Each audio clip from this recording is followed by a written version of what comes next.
Welcome to the Genius Factory. Enjoy the video. In this guide, I will show you how to use an octopus brush safely. Start by choosing a silicone octopus brush with arms about 3-5 inches long. Rinse the brush under warm water for 30 seconds to remove debris. Apply a small amount of dish soap, about 1 teaspoon, to the center before cleaning.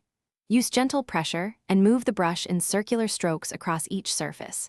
Rinse thoroughly and shake off excess water before storing the brush upright. Replace the brush after 6 months of regular use to maintain hygiene.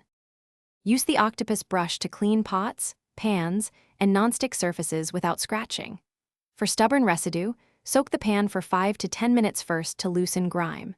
Angle the arms so they flex and reach crevices that a sponge misses. Apply moderate pressure.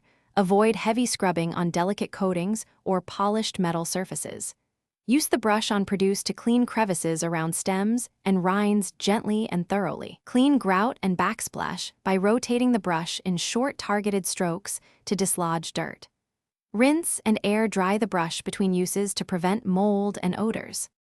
Sanitize the octopus brush weekly to kill bacteria and keep it safe for food contact. Soak the brush in a solution of 1 part vinegar to 4 parts water for a natural disinfectant. Leave the solution for 10 minutes and then rinse thoroughly under warm water to remove residue.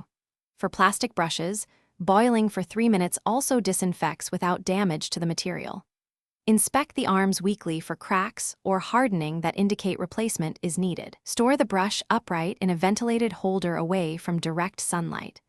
Replace the brush if arms lose flexibility or show visible damage earlier than 6 months. Thanks for watching. If you found this helpful, don't forget to like and subscribe.